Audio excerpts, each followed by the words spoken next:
Kami beruntung memiliki Engkau di dalam hidup kami. Haleluya, haleluya, haleluya, haleluya. Kami mau menyenangkan hati-Mu, Tuhan. Haleluya, haleluya. Haleluya, haleluya. Terima kasih. Haleluya, haleluya, Terima kasih. haleluya.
bumi dan seluruh isinya termasuk kami Tuhan. Amin. Kita percaya Tuhan Kau Allah yang sangat mengasihi kami Tuhan. Haleluya. Keberadaan kami saat ini karena kebaikan Tuhan. Amin, amin, Yang amin, boleh amin. ada sore ini di rumah-Mu Tuhan. Yang boleh Haleluya.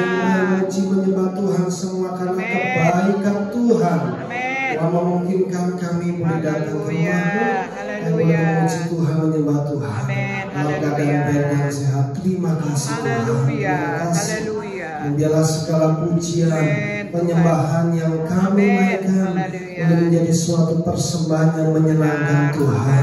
Terima kasih Tuhan Yesus, pakai hidup kami untuk terus kami boleh memuji menyembah Tuhan. Dan sebentar tiba saatnya bersama kami akan mendengarkan sebagian dari firman Tuhan. Firman yang hidup dan berkuasa, firman yang sanggup mengubahkan hidup kami, firman yang dulu sekarang selamanya tidak pernah berubah. Dan kepadanya Tuhan kami percaya Tuhan firman-Mu hidup. Dan biarlah Tuhan sore ini firman-Mu boleh masuk dalam tanah hati kami yang baik, sehingga benih firman itu boleh tertanam, berakar, bertumbuh, berbuah untuk kemuliaan nama Tuhan. Urapi kami bersama, urapi hamba yang sangat terbatas. Biarlah Roh Kudus menjangkau setiap kami pada sore ini, sehingga firman-Mu boleh menjadi berkat bagi kami.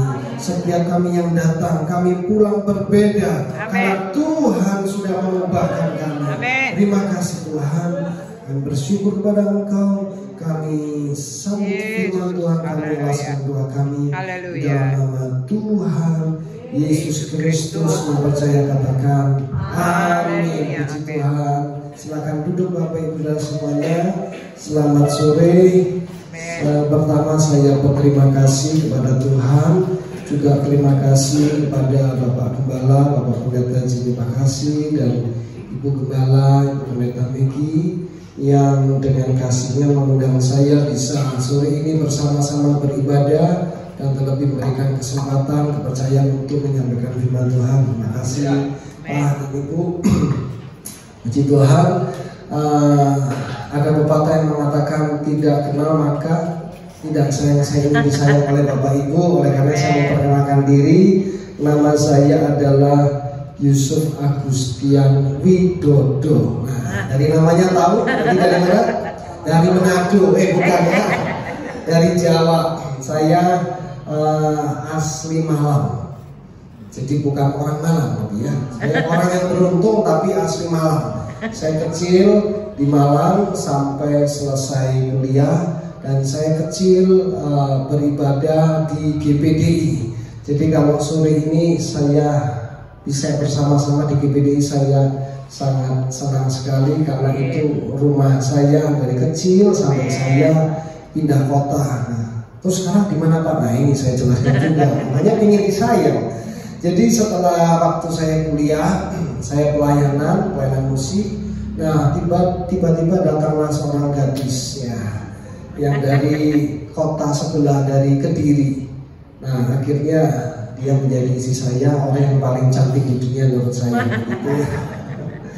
Jadi dia dari Kediri, saya dari Malang. Malang terkenal tempe, Kediri terkenal tahu. Jadi tahu dan tempe cocok gitu.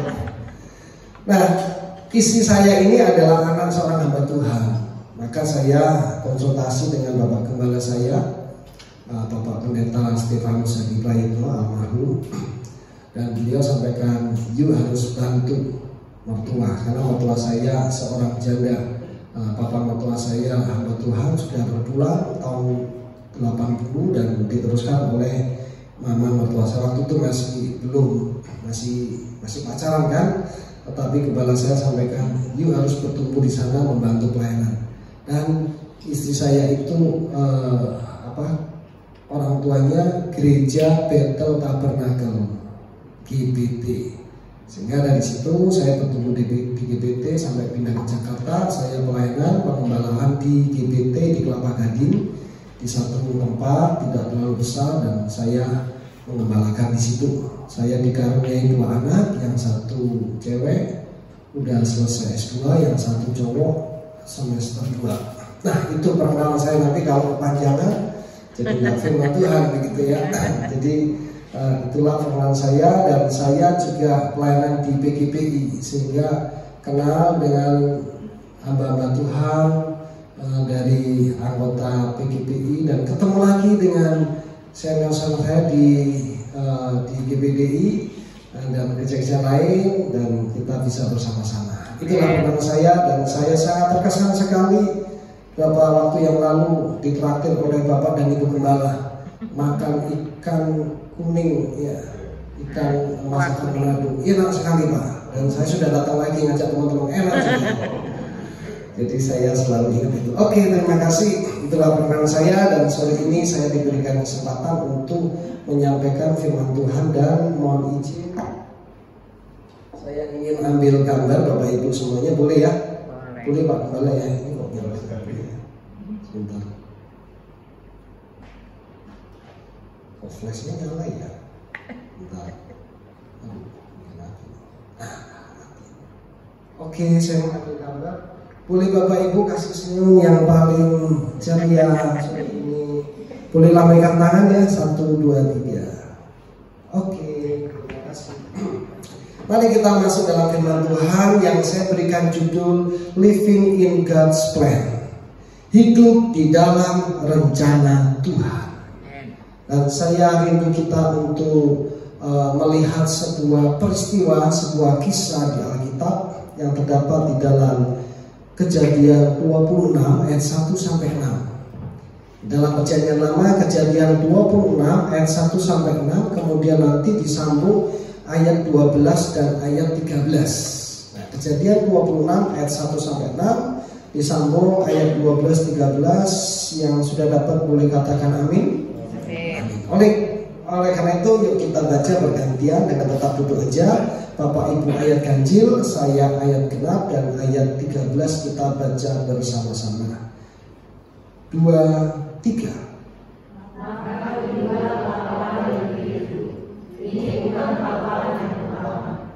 Yang telah terjadi dalam zaman Abraham. Sebab itu Ishak pergi ke Gerar kepada Abimelek raja orang Filistin. Ayat 2, lalu Tuhan menampakkan diri kepadanya serta berfirman, janganlah pergi ke Mesir, diamlah di negeri yang akan kukatakan kepadamu. Tinggallah di negeri ini sebagai orang asing, maka aku akan menyertai engkau dan memberkati engkau. Sebab kepadamu lah dan kepada keturunanmu akan kuberikan seluruh negeri ini. Dan aku akan menepati sumpah yang telah kuikrarkan pada Abraham ayahmu. Aku akan membuat banyak keturunanmu seperti bintang di langit. Aku akan memberikan kepada keturunanmu seluruh negeri ini, dan oleh keturunanmu semua bangsa di bumi akan mendapat berkat. Karena Abraham telah mendengarkan firman-Ku dan memelihara kewajibannya kepadaku, yaitu segala perintah, ketetapan dan hukum-Ku. Jadi tinggallah Ishak di Gerar. Lanjut ayat 12. Ya, ayat 12. Siap, 2, 3. Maka menaburlah Ishak di tanah itu, dan dalam tahun itu juga ia mendapat hasil 100 kali lipat, sebab ia diberkati Tuhan. Bersama ayat 13, 2, 3. Dan orang itu menjadi kaya, bahkan kian lama kian kaya, sehingga ia menjadi sangat kaya. Amin. Berbahagialah kita yang membaca firman Tuhan, mendengar firman Tuhan, terlebih yang melakukan firman. Bapak Ibu Saudara semuanya, apa yang barusan kita baca ini adalah satu penggalan kehidupan dari Ishak. Kita tahu bersama Ishak anaknya siapa? Anaknya Abraham. Jadi apa yang kita baca ini adalah peristiwa yang dialami oleh Ishak. Kalau kita melihat di ayat yang pertama dikatakan, maka timbullah kelaparan di negeri itu. Ini suatu peristiwa yang sangat memprihatinkan. Peristiwa yang jarang dialami orang. Saya mau tanya, di antara kita pernah nggak ngalami kelaparan? Kalau lapar sering, gitu kan? Lapar sering, lupa makan atau puasa itu lapar. Tapi kalau kelaparan ada nggak? Saya ingin tahu, saya ingin testimoni kelaparannya gimana? Setahu saya di Indonesia, apalagi di Jakarta, itu kok belum ada orang kelaparan, apalagi menghadapi musibah kelaparan. Oke lah, kalau kelaparan ada yang pernah kelaparan, dia tinggal ke tetangga minta nasi dikasih tuh, dikasih lah ini. Nggak usah ke tetangga, datang ke gembala bapak ibu pasti dikasih. Diajak makan ikan lagi saya. Saudara, peristiwa yang dialami oleh Ishak ini adalah sebuah peristiwa yang sangat memprihatinkan. Karena bukan saja kelaparan, tetapi kelaparan di negeri itu. Bapak Ibu saudara semuanya, sebagai orang tua, tentu kalau kita melihat anak kita kelaparan gimana? Apapun kita korbankan, kita siap. Kalau suruh milih anak itu sekolah atau makan, ya milih makan dulu. Gimana bisa sekolah kalau dia nggak makan? Bila perlu udah nggak perlu macam-macam, nggak perlu beli apa, yang penting bisa makan. Di sini saya mau katakan kepada kita bahwa apa yang dialami oleh Ishak ini sangat-sangat dan sangat serius. Kalau orang tidak sekolah, tidak pergi, ya sudah diam aja. Tapi kalau sampai orang tidak makan, maka dia bisa mati. Musibah kelaparan. Sangat memprihatinkan. Tetapi kalau kita lihat apa yang barusan kita baca tadi, kita melihat endingnya enak gak? Enak sekali. Yang kita baca terakhir, wah, Tuhan memberkati dia menjadi kaya. Terus semakin kaya, kian kaya. Saya nggak mau. Jujur aja, secara manusia kalau dikasih siapa yang nggak mau. Tetapi saya tidak ingin fokus kita ke situ.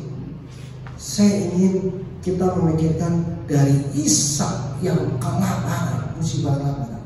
Tetapi pada akhirnya dia bisa melewati itu, bahkan menjadi pribadi yang berhasil. Nah, sore ini saya ingin kita belajar dari seorang yang bernama Ishak. Teladan apa sih yang dia kasih? Apakah Ishak tiba-tiba, karena dia anaknya Abraham, karena dia itu anak perjanjian, maka pasti dipelihara Tuhan? Belum tentu. Karena yang kita lihat ayat kita baca tadi, ada teladan yang diberikan oleh Ishak yang perlu kita tahu, kita contoh, sehingga setiap rancangan Tuhan yang indah itu bisa terjadi atas hidup kita. Yang pertama, saya dapatkan di ayat yang kedua, lalu. Jadi kita nggak jauh di ayat 2, ayat 3 ya. Lalu Tuhan menampakkan diri kepadanya serta berfirman. Di situ dulu. Apa yang kita dapatkan di sini? Yaitu Ishak adalah pribadi yang hidup intim dengan Tuhan. Jadi yang pertama, Ishak adalah pribadi dia yang hidup intim dengan Tuhan. Kenapa bisa intim? Karena ayat 2 mengatakan, lalu Tuhan menampakkan diri kepadanya serta berfirman. Saudara, Tuhan itu bukan oknum yang nganggur, tiba-tiba nemuin orang, tidak. Orang yang tidak dekat dengan Tuhan, tak rasa Tuhan tidak akan menampakkan. Tuhan itu menampakkan dengan orang yang bergaul karib, yang dekat dengan Tuhan. Ambil contoh, Bapak Gembala. Kira-kira di mall ketemu orang nggak kenal terus ngobrol gitu, ya udah, lihat dulu siapa. Tapi begitu di mall ketemu Bapak Ibu, wah, langsung ngobrol. Kenapa? Karena kenal, karena akrab, karena karib. Tuhan pun juga demikian, dia tidak asal menampakkan diri, berkomunikasi, tetapi dengan orang dengan pribadi yang dia punya hubungan baik dengan Tuhan, hubungan dekat dengan Tuhan. Di sini kita melihat Ishak, dia punya hubungan yang dekat dengan Tuhan. Sehingga pada waktu dia mengalami masalah yang berat, ketika katakan di depan sangat berat, masalah kelaparan, musibah kelaparan, Tuhan menambahkan diri kepadanya. Artinya apa? Saya mau katakan kepada saya dan saudara, ketika kita punya hubungan yang dekat dengan Tuhan, apapun masalahnya itu, Tuhan berikan firman-Nya kepada kita. Tuhan nyatakan petunjuknya kepada kita. Sebab kalimat tadi Tuhan berfirman kemudian bla bla bla itu panjang. Tetapi kalau kita tidak dekat dengan Tuhan ketika kita menghadapi masalah, mungkin justru kita fokus kepada masalah kita. Tapi Ishak dia pribadi yang membangun hubungan dengan Tuhan. Saya dapatkan sebuah ayat di dalam Yohanes 15 ayat 7. Nah, ada di depan, saya bacakan. Jikalau kamu tinggal di dalam Aku, kata Tuhan, dan firman-Ku tinggal di dalam kamu, dalam kita. Kemudian apa itu? Mintalah apa saja yang kamu kehendaki dan kamu akan menerimanya. Amin. Saya tanya, ayat ini kira-kira benar atau salah? Benar. Ya kita tahu firman Tuhan gak pernah salah. Tetapi seringkali dalam realita kehidupan, ini sebuah ayat yang indah, manis. Tetapi faktanya tidak seperti ayat itu. Buktinya apa? Saya minta sembuh, gak dikasih sembuh. Saya minta pekerjaan, gak dikasih pekerjaan. Saya minta suami saya berubah jadi baik, gak berubah, malah jadi gak baik. Saya ingin studi anak saya baik, ternyata juga gagal. Saudara, problemnya sebenarnya bukan di situ. Yuk kita lihat ayat ini. Jikalau kamu tinggal di dalam Aku, berarti kita tinggal di dalam Tuhan, dan firman-Nya itu ada di dalam kita. Berarti kita dalam posisi dekat atau jauh dengan Tuhan? Dekat. Kita dalam posisi intim dengan Tuhan. Ketika kita intim dengan Tuhan, biar kata suami istri, dekat kan? Ketika suami itu bisa mengetahui hati istrinya, atau istri mengetahui hati suaminya, dekat, komunikasinya enak, kira-kira dia tahu nggak apa yang ada di pikiran di hatinya? Tahu, ketimbang tidak tahu, ketimbang orang lain yang tidak tahu. Nah, ketika kita tinggal di dalam Tuhan dan firman-Nya di dalam kita, berarti kita dekat dengan Tuhan. Kalau kita dekat dengan Tuhan, tentu kita tahu rencana Tuhan, kita tahu rancangan Tuhan, sehingga yang kita minta tentunya selaras dengan rencana Tuhan, dan pasti Tuhan kasih. Seringkali kita, saya sudah dekat Tuhan tapi minta ini kok nggak dikasih, berarti belum dekat. Kita nggak tahu rancangan Tuhan. Ketika kita sudah dekat dengan Tuhan, tahu rancangan Tuhan, begitu minta, Tuhan jawab nanti dulu, kita paham, oh iya nanti dulu. Saya percaya Tuhan pasti kasih. Cuman bukan waktunya, bukan sekarang. Nah di situ. Berikutnya dalam Yeremia 3:33, berserulah kepadaku, maka aku akan menjawab engkau dan akan memberitahukan kepadamu apa?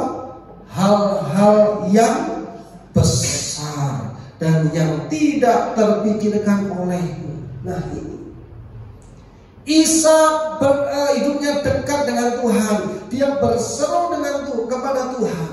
Tuhan tidak saja menyelamatkan dia dari musibah kelaparan, tetapi menjadikan dia pribadi yang sukses. Ini hal-hal yang besar. Sehingga kita, ketika kita mau dekat dengan Tuhan, kita nggak perlu khawatir akan masalah kita. Karena Tuhan mengerti. Tidak saja mengerti, Tuhan juga peduli. Dia memberikan hal-hal yang besar. Jadi Bapak Ibu ya, yang pertama apa? Hidup intim dengan Tuhan. Boleh dong coba jadi kanan, hidup intim dengan Tuhan. Cuma sepeda itu. Yang dicoba bilang kamu juga harus hidup intim dengan Tuhan. Berikutnya yang kedua, di ayat yang kedua masih. Lalu Tuhan menampakkan diri kepadanya serta berfirman, apa firman Tuhan? Janganlah pergi ke Mesir. Pak, apa sih masa nggak boleh ke Mesir? Emang nggak bisa dapat ini visa Mesir? Bukan itu, saudara. Kenapa Tuhan katakan kepada Ishak jangan pergi ke Mesir? Nah, saya temukan begini. Tadi dikatakan ini bukan kelaparan yang pertama, ya kan? Di ayat berapa tadi? Ayat 1 ya dikatakan. Maka timbullah kelaparan di negeri itu. Ini bukan kelaparan yang pertama. Bahwa ternyata memang ada kelaparan yang sebelumnya. Kapan itu? Ternyata kelaparan sebelumnya itu di zamannya Abraham, bapaknya Ishak. Jadi Ishak ini pada waktu menghadapi kelaparan, dia punya traumatik, ya kan? Karena pernah menghadapi kelaparan bapaknya di zamannya ayahnya. Nah, pada waktu itu, pada waktu menghadapi kelaparan, Abraham pergi ke Mesir. Apa itu ya? Nah, di sini Tuhan katakan kepada Ishak, janganlah pergi ke Mesir. Logikanya kan begini, pada waktu menghadapi masalah, solusinya seperti ini. Sekali waktu menghadapi masalah lagi, solusinya kurang lebih sama kan? Betul ya? Kalau misalkan sakit, pusing, biasanya minum apa? Ibu? Obat apa? Contoh Panadol. Terus besok pusing lagi, masa minum ini misalkan obat sakit perut gitu kan ya? Kan Panadol lagi kan begitu. Nah, ini pada waktu kelaparan pertama, ayahnya Abraham pergi ke Mesir oleh petunjuk Tuhan. Tapi pada waktu yang kedua, Tuhan katakan kepada Ishak, jangan pergi ke Mesir. Apa maksudnya? Pada waktu kelaparan pertama, setelah pergi ke Mesir, mereka terpelihara nggak? Terpelihara. Karena Mesir itu makmur. Mesir itu punya banyak makanan. Sehingga di pikiran Ishak, ke Mesir pasti terpelihara.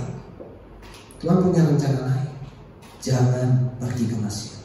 Kenapa? Tuhan tahu ketika Ishak pergi ke Mesir, harapannya ditujukan kemana?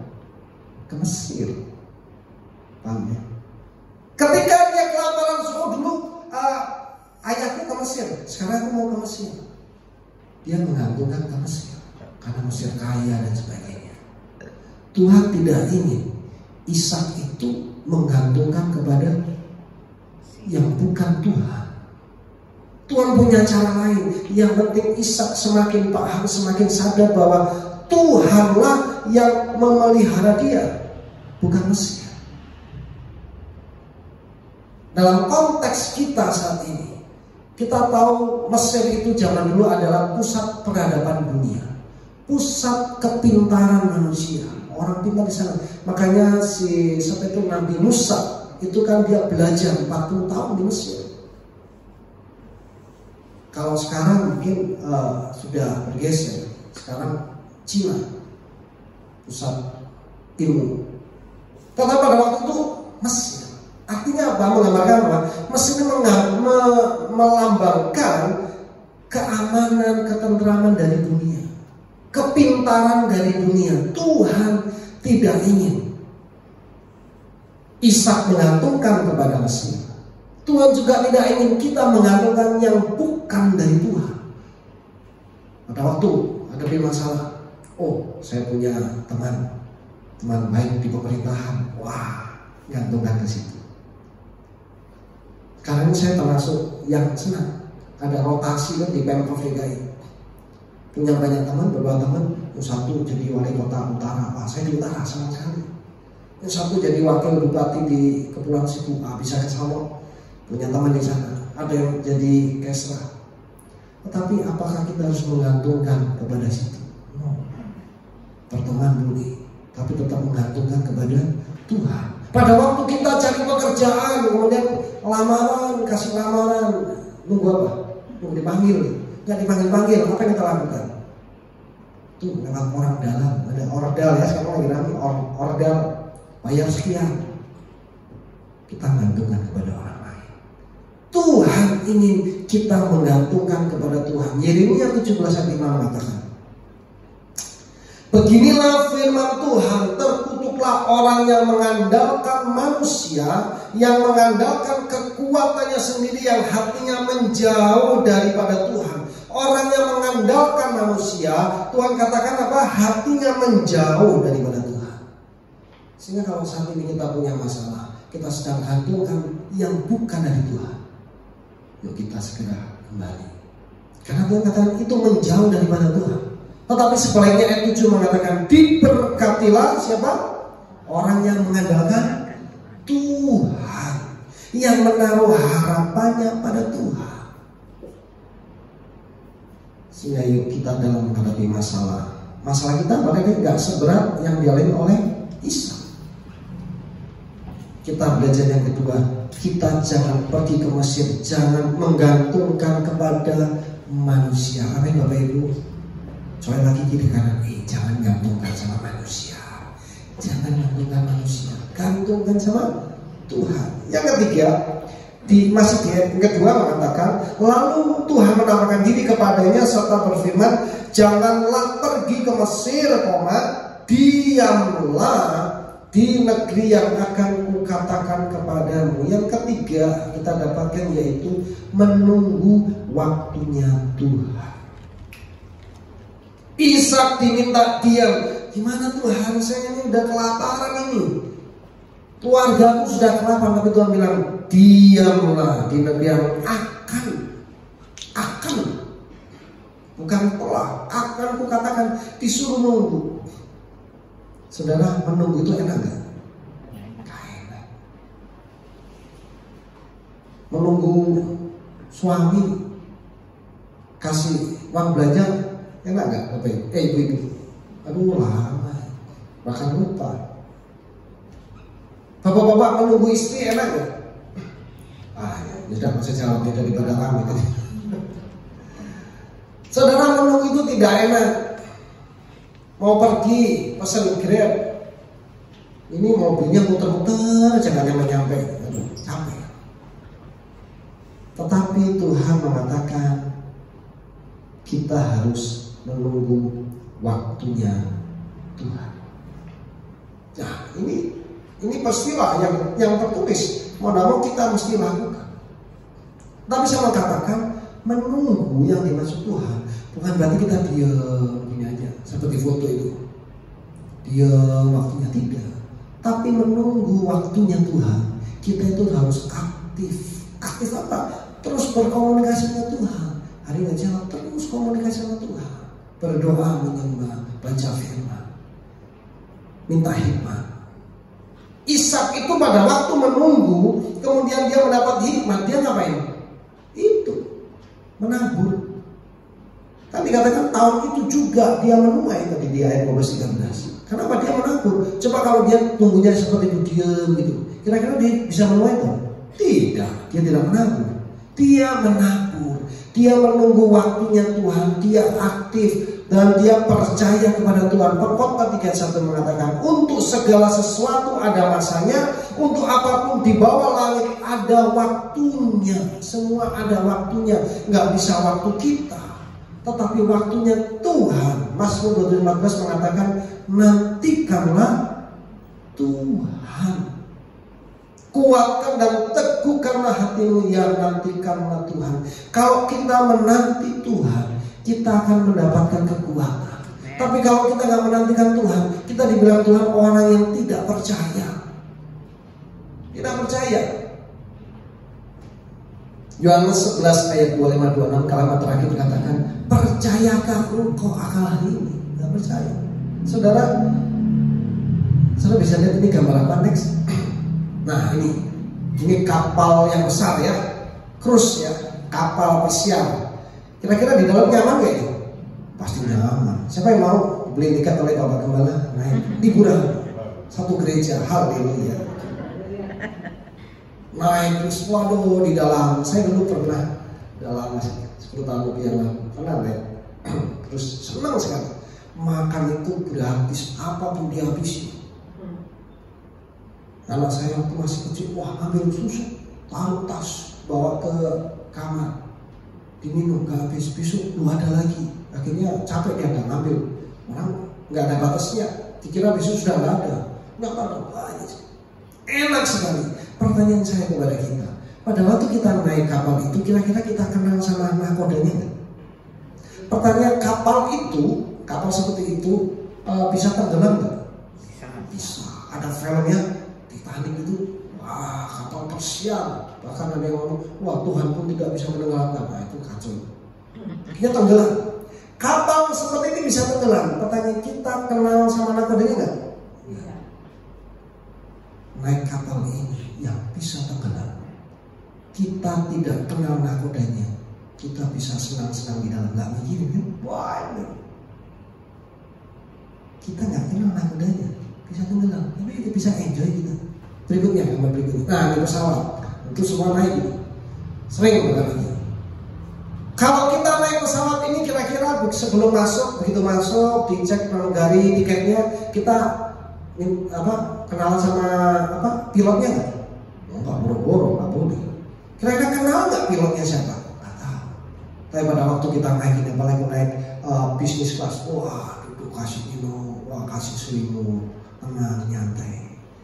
Kita nggak kenal sama pilot, padahal pesawat banyak yang jatuh, tapi kita bisa tenang, tidur tenang sampai di tempat. Pertanyaannya, kita bisa setenang itu, tapi kepada Tuhan kita, Tuhan Yesus yang Maha Kuasa, yang menolong kita, yang menyelamatkan kita, kita tahu, tapi kita seringkali nggak percaya. Ironis ya? Sama pilotnya kita nggak kenal, tapi kita percaya pasti nyampe, padahal belum tentu pasti. Tapi kepada Tuhan Yesus yang menyelamatkan kita, kita itu ragu-ragu, kita nggak percaya. Maka kita nggak mau menanti waktunya Tuhan. Itu yang harus saya dan saudara kita renungkan. Sehingga yuk kita sama-sama boleh belajar untuk kita menanti waktunya Tuhan. Saya mau sedikit saksian. Jadi 2,5 tahun yang lalu, pada waktu saya ngantar anak saya, bersyukur Tuhan kasih kesempatan anak saya yang pertama ini bisa studi di luar. Di Melbourne waktu itu saya antar. Jadi saya antar, sudah daftar kuliah di MLS 2, sudah diterima. Saya antar untuk mencari tempat tinggal, apartemen. Di sana kebetulan saya punya wakil, dia ada tempat, dia pinjemin tempat untuk saya sementara ngantar anak saya cari tempat. Nah, saya udah plan 1 minggu di sana. Katanya dari tempat nggak susah. Singkat cerita saya datang setiap hari cari nggak dapat. Sudah hampir seminggu. Terpaksa tiket saya cancel. Saya memutuskan kapannya nggak tahu. Padahal sudah izin berjemaat, izin 1 minggu ya Pak Gembala tidak hadir. Jadi saya sama anak saya istri tetap di Jakarta. Terus selewat seminggu belum dapat. Cari terus, doa, cari. Terus ada tempat yang sering saya kunjungin, apartemen itu yang kita cocok, saya cocok, anak saya cocok. Wah, harus saya doakan. Sampai saya itu belum pernah terus. Kali ini saya coba doa, saya samperin tempatnya, saya tumpangin tangan. Dalam nama Tuhan Yesus, dalam nama Tuhan Yesus. Terus setelah itu saya foto, kirim ke istri supaya tahu saya doa. Saya bilang, ya sudah Pak, doa aja, Tuhan pasti kasih yang terbaik. Saya itu sampai terus terang bingung, sampai stres Pak. Kenapa? Karena stres itu gini, ini Pak Gembala izin 1 minggu, tapi terpaksa harus extend karena belum dapat tempat. Malu gitu Pak maksudnya. Gimana sih kalau nggak dapat tempat? Saya sampai, Tuhan kenapa harus seperti ini? Saya di sana nganggur Pak. Ya cuma kerja lewat laptop, tapi nggak banyak teman kan. Akhirnya tetap saya kerjakan, cari. Sekali waktu sudah hampir 3 minggu, sampai minggu 3 saya tiba-tiba ada email masuk di anak saya karena dia apply banyak. Ini Pak, kita lihat. Saya lihat sama dia. Awalnya kita cari yang studio supaya dia bisa sendiri, bisa mandiri, bisa nggak kerepotan yang lain. Kita lihat tempat ini bukan studio, 3 kamar, tapi cukup luas. Pada waktu masuk saya rasakan, enak banget ini kayaknya. Ada biasa kan kalau dari rumah kadang itu ada perasaan yang berbeda. Oke, saya doa, terus singkat cerita, deal dapat, tinggal 1 kamar. Ya, saya senang dapat. Saya telepon istri saya, Mah, sudah dapat. Ya, akhirnya saya bisa pulang. Cuman masih ada ganjelan. Kenapa ya harus sampai 3 minggu hanya untuk cari tempat? Waktu itu mau saya tinggal, kasihan anak saya sebelum dapat tempat. Akhirnya dapat tempat. Begitu dapat sorenya saya dapat WhatsApp dari temannya anak saya, kan dia ada beberapa teman di sana. Anak seorang pemuda, boleh nggak ngobrol? Ya, remaja laki-laki, kuliah sih. Yuk silakan. Akhirnya ngobrol. Apa yang dia omongkan? Dia itu ternyata minta dibaptis. Waduh, waktu itu saya langsung kaget. Padahal hampir tiap hari bersama-sama sama dia, tapi nggak pernah ngomong. Begitu malam itu, begitu dapat, dia nggak tahu kalau kita sudah dapat tempat. Tapi malamnya dibilang, boleh ngobrol. Oke, ngobrol. Dia bilang, saya sudah lama ingin dibaptis tapi masih ragu-ragu. Nah waktu itu ya saya kasih penjelasan, katekisasi, saya jelasin. Akhirnya dia mantap. Terus saya bilang, ya sudah nanti diatur kapan baptis. Dia bilang besok pagi. Besok pagi. Ya sudah, dia nantang. Langsung besok pagi turun ke lantai berapa situ dibaptis. Setelah dibaptis, malamnya sorenya saya beli tiket buat besok pagi-pagi. Dapat dan lebih murah daripada tiket yang sebelumnya saya cancel. Kalau dihitung tetap masih lebih murah. Saya waktu mau, saya nangis, minta ampun sama Tuhan. Tuhan menyatakan, kamu itu saya atur biar di sini ada 1 jiwa yang harus dibaptis. Dan saya waktu itu, Tuhan, saya mau dinikmati cerita. Cara Tuhan seperti ini. Dan juga ternyata Tuhan taruh anak saya di tempat itu, boleh setengah tahun saya lihat ternyata ada 2 orang yang di apartemen itu. Akhirnya dia dibaptis juga. Dan sekarang melayani di Solo. Anak saya sudah balik sini, dia melayani. Aduh, saya senang sekali. Ada kata waktu saya paksakan tempat yang studio, ya tadi itu rencana saya. Tapi dari situ saya ingat sekali pelajaran. Gak enak mungkin secara daging, tapi endingnya ini Tuhan. Dan saya bersuka cita, dan yang baru dibaptis itu sekarang juga melayani. Oke, di situ. Jadi tentu Bapak Ibu juga punya pengalaman bagaimana belajar menunggu waktunya Tuhan yang terbaik buat kita. Berikutnya yang keempat, dikatakan ayat 3, tinggallah di negeri ini sebagai orang asing.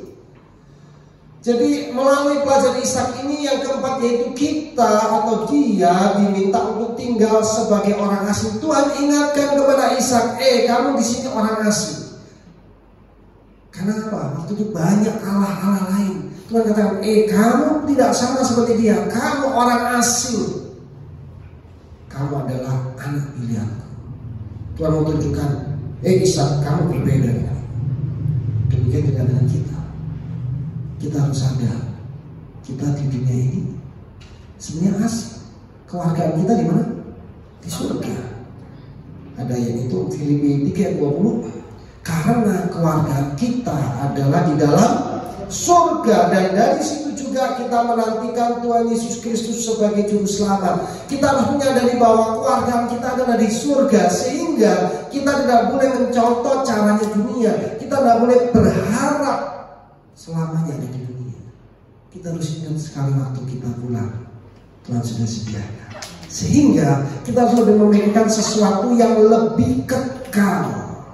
1 Petrus 2:11, saudara-saudara terkasih, aku mengajarkan kamu supaya sebagai pendatang dan perantau di dunia ini, kamu menjauhkan diri dari keinginan daging yang berjuang melawan jiwa.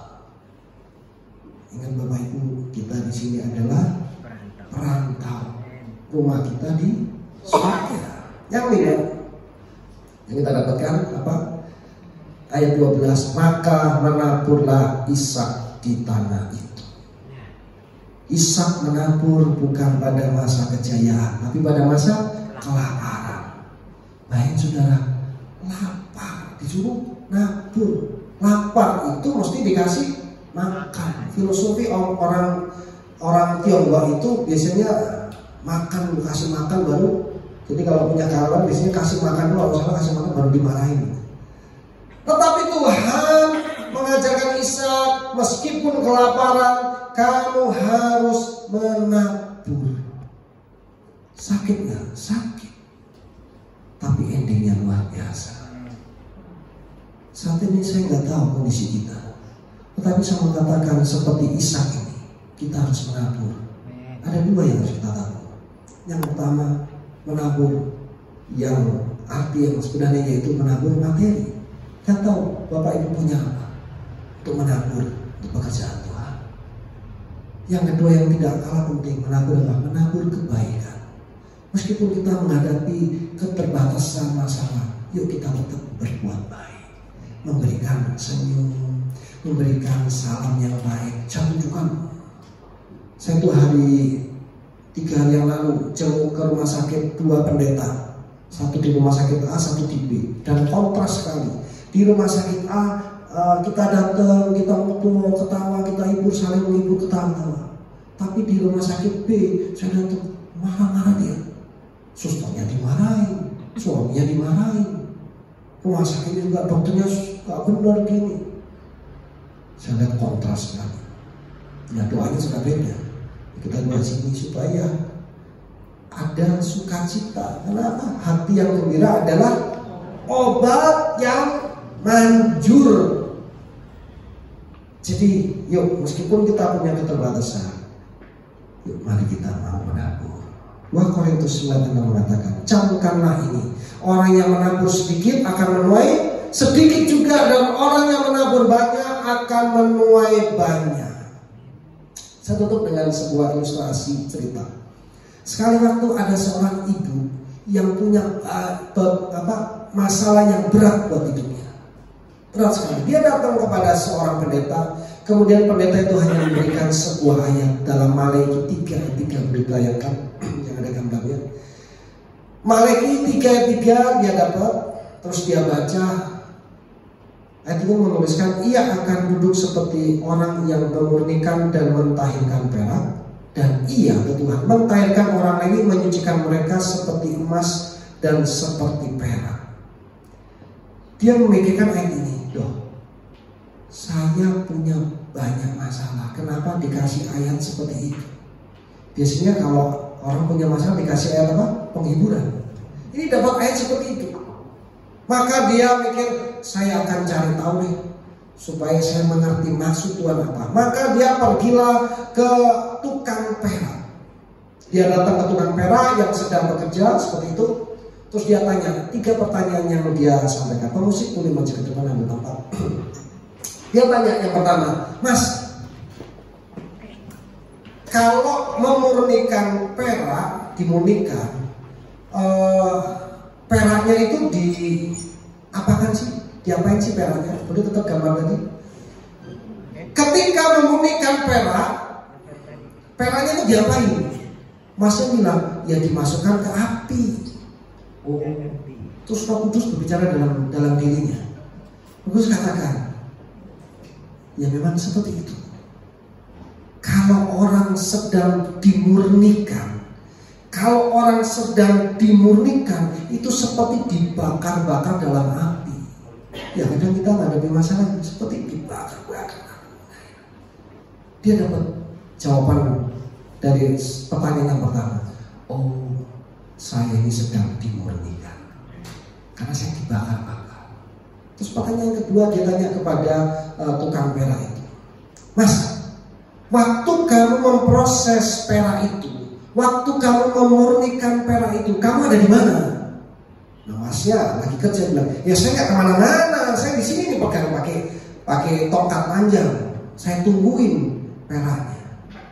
Terus Roh Kudus bicara dalam hatinya, ketika kamu dimurnikan, aku tidak kemana-mana. Aku tungguin kamu dengan sabar sampai itu selesai. Udah sana. Terus yang ketiga katanya, Mas, dibakar ke dalam api ini sampai kapan? Selesainya kapan? Masnya udah sehari kerjanya di mana? Ya gampang, tinggal diangkat dilihat. Kalau saya sudah bisa ngaca, itu bening, saya bisa lihat gambar saya, berarti itu sudah selesai. Roh Kudus bicara sama ibu ini. Engkau dimurnikan. Ketika gambar diriku sudah ada dalam dirimu, itulah proses itu selesai. Oh, dia senang sekali. Dia merasa dikuatkan. Oh Tuhan, terima kasih. Aku sedang dimurnikan. Tapi engkau tidak kemana-mana. Engkau ada besertaku sampai aku menjadi seperti engkau. Sehingga kalau saat ini saya dan saudara sedang proses dimurnikan, tetap bertahan. Seperti Ishak bertahan, dia punya teladan, dan pada akhirnya dia menikmati apa yang menjadi rancangan Tuhan. Amin. Tuhan Yesus memberkati. Kita tundukkan kepala. Kita ujian ini.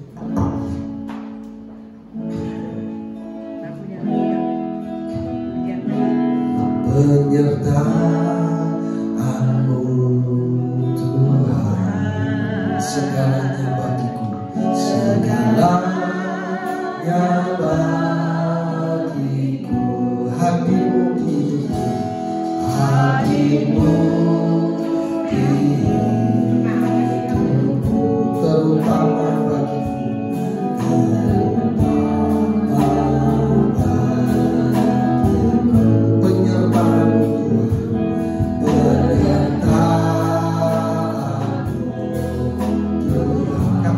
segalanya bagiku, segalanya bagiku, hadirmu di hidupku,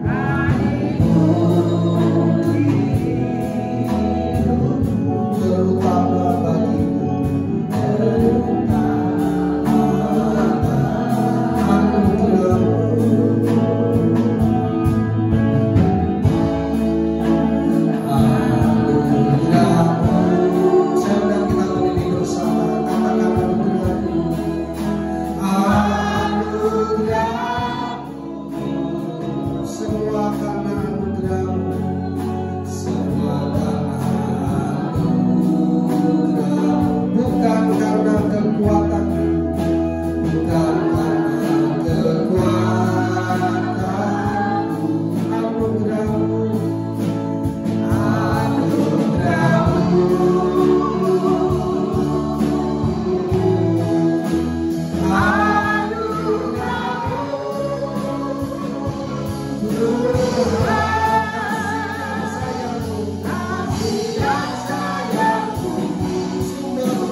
tetapi percayalah malam ini anugerah Tuhan berlaku atas hidup kita, anugerahnya memulihkan kita, anugerahnya menyembuhkan kita, anugerahnya memberikan pengharapan kepada kita.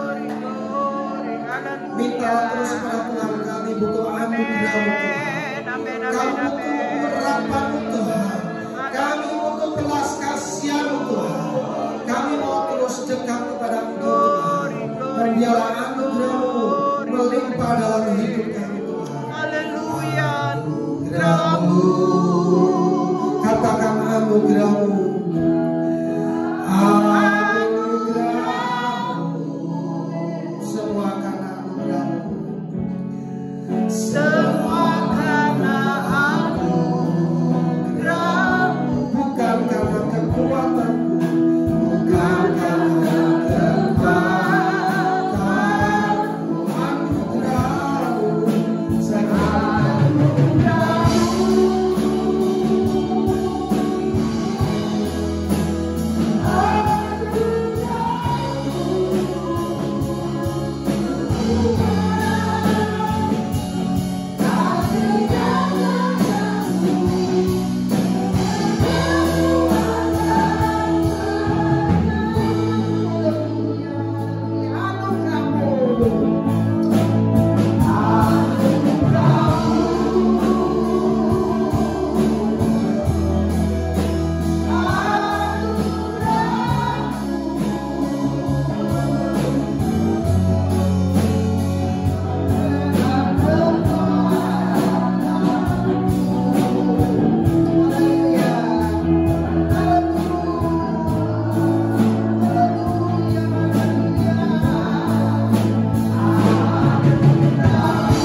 Tuhan dapat bekerja dengan cara Tuhan. Rasakan pekerjaan Roh Kudus itu menjangkau saudara-saudara.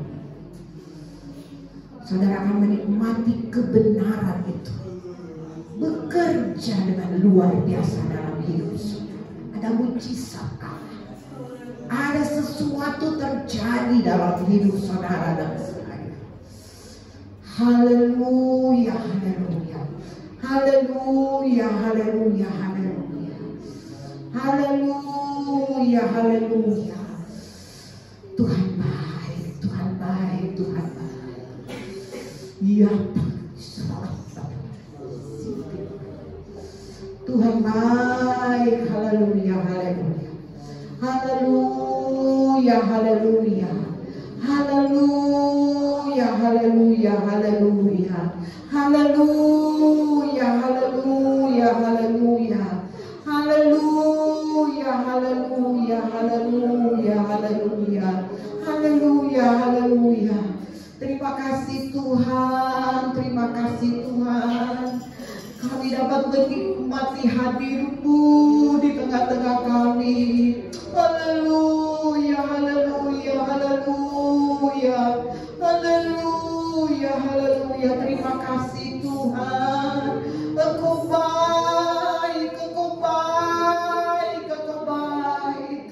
Kami percaya ada jawaban yang pasti melalui pemberitaan firman Allah. Haleluya, haleluya, haleluya. Kami mau belajar mengerti rencana-Mu di dalam setiap kehidupan kami ya Tuhan.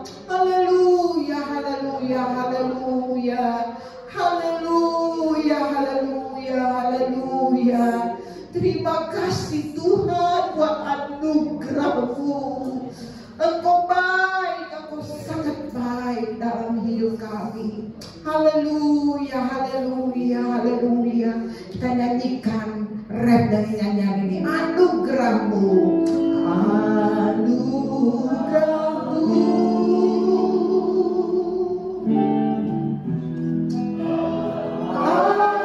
anugerah-Mu. Amin. Haleluya. Benar-benar anugerah-Mu. Amin. Haleluya, haleluya.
kebenaran-Mu kami dapat nikmati pada sore hari ini Tuhan. Roh Kudus bekerja lebih lanjut dalam hidup kami. Biar benar-benar kami dapat menikmati Tuhan di dalam perjalanan hidup iman kami. Semakin hari semakin maju di dalam Tuhan. Semakin hari semakin kuat. Bagaikan perak yang dimurnikan, emas yang dimurnikan. Kami berterima kasih Engkau tetap ada dalam pemurnian itu Tuhan. Engkau tidak tinggalkan kami. Kami sangat menikmati itu dalam hidup kami. Tuhan tidak pernah tinggalkan kami. Terima kasih Tuhan Yesus, terima kasih. Mungkin hidup kami sewaktu-waktu turun ke lembah, tetapi terima kasih Engkau gembala yang baik bagi kami. Di mana saja Engkau ada bersama-sama dengan kami, kami tidak takut, kami tidak khawatir, karena kami akan ditolong dan ditopang oleh Tuhan. Teruslah berkarya lewat kebenaran-Mu di dalam setiap kami yang hadir pada saat ini. Teguhkan kami dengan kebenaran-Mu, agar kebenaran itu akan memproses kami. Semakin hari semakin kuat di dalam Tuhan, semakin hari semakin bertumbuh di dalam Engkau. Kami akan menjadi umat kesenangan Tuhan, umat yang menjadi kebanggaan hati-Mu Tuhan. Biar melalui Roh Kudus yang memimpin kami, kami akan maju dan maju terus Tuhan, melekat dengan Engkau, sehingga benar-benar kami akan mengalami mujizat lepas mujizat dalam hidup kami. Kami akan mengalami kemenangan lepas kemenangan Tuhan. Sekalipun ada masalah, sekalipun banyak hal yang kami hadapi, kami pasti menang. Karena firman dan Roh Kudus yang senantiasa memimpin perjalanan hidup iman kami. Terima kasih Tuhan Yesus. Berkati hamba-Mu yang sudah melayani kami dengan firman-Mu. Urapan Allah ada terus di atas kehidupannya. Dimanapun dia berdiri untuk memberitakan kebenaran-Mu, jadikan dia berkat-Mu yang luar biasa.